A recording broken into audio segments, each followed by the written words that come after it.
Três perguntas mais comuns para quem está começando a investir e utilizando a metodologia do Buy and Hold.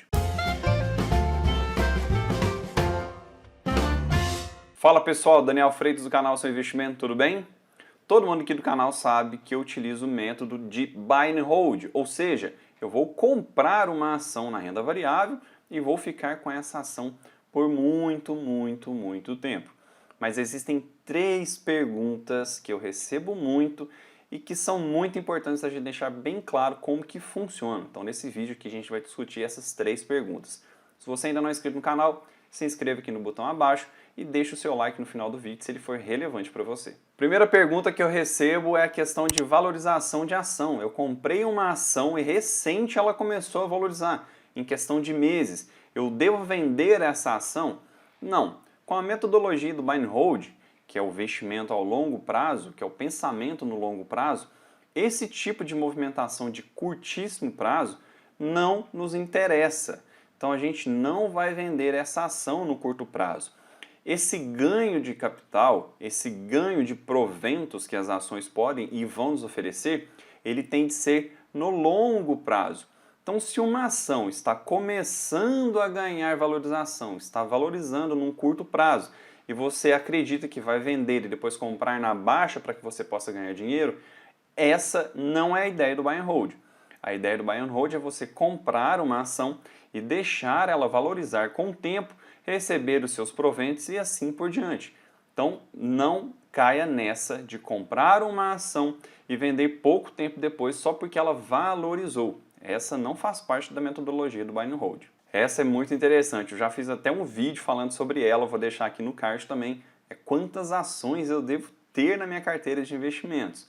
O importante é a gente definir os nossos objetivos, entender como funciona o mercado e principalmente entender qual é a porcentagem que a gente vai alocar na renda variável na nossa carteira de investimentos. A gente tem que levar em consideração o seguinte, existe uma pequena regrinha que a gente tem que adotar.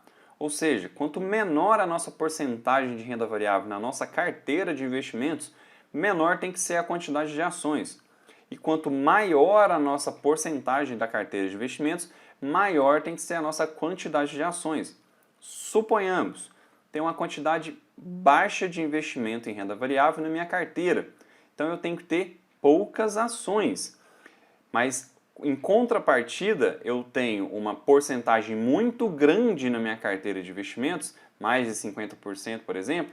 Se eu tiver uma quantidade baixa de ações, por exemplo, 5%, estou exposto a muito risco.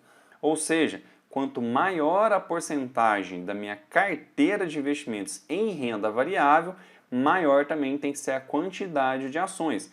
Mas não existe uma quantidade fixa. Isso a gente vai definir conforme a quantidade que você tem, os valores que você tem e também entender os seus objetivos e dessa forma traçar um caminho para que você possa seguir. O mais importante de tudo é entender os seus objetivos e principalmente colocar somente empresas boas. Porque não adianta nada a gente colocar um monte de empresa que não seja boa, não vai adiantar nada, a gente vai perder o nosso dinheiro do mesmo jeito. E a terceira pergunta é o momento certo de compra e venda. Pessoal, não existe um momento certo. O momento certo, principalmente em compra, é agora. Se a gente está fazendo a análise de uma empresa pelos dados fundamentalistas, pelos resultados dessa empresa, não adianta a gente querer ou aguardar que o preço daquela ação caia para que a gente possa comprar. Se a empresa é uma empresa boa, que a empresa tem resultados e fundamentos bons, não justifica aguardar o preço dessa empresa cair para comprar. Então você tem que comprar agora, aproveitar o momento e compra.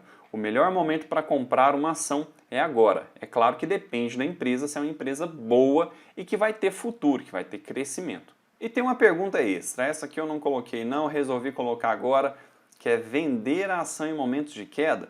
Não. Se você identifica que aquela empresa que você analisou, que os fundamentos daquela empresa estão bons, sempre estiveram bons, tem um resultado muito bom, está numa crescente, não justifica em uma queda você vender essas ações. Então, é claro que a gente vai olhar também a questão dos dados fundamentalistas, olhar os resultados. Se os resultados vêm em queda, aí é o momento da gente fazer uma análise de venda. mas somente o preço caiu, não adianta nada, não vai ser nesse momento que a gente vai vender. Um exemplo que eu posso dar para vocês é a questão do que aconteceu em 2020, em março de 2020, quando a bolsa teve aquela queda. Então, teve carteiras de investimento derretendo 20, 30, 40%. Mas se você tem uma carteira de investimentos, se você tem ações ótimas dentro da sua carteira e um pensamento a longo prazo, não justifica você vender por vender. Então você tem que deixar o tempo fazer o trabalho dela e principalmente se a empresa for boa. E aí, gostou do vídeo? Se gostou, deixa o seu like, se inscreva no canal se ainda não é inscrito. Se ficar com alguma dúvida, pode deixar aqui nos comentários, vai ser um prazer te responder. Espero que esse conteúdo tenha agregado muito valor para você. Nos vemos no próximo vídeo. Um forte abraço e até breve.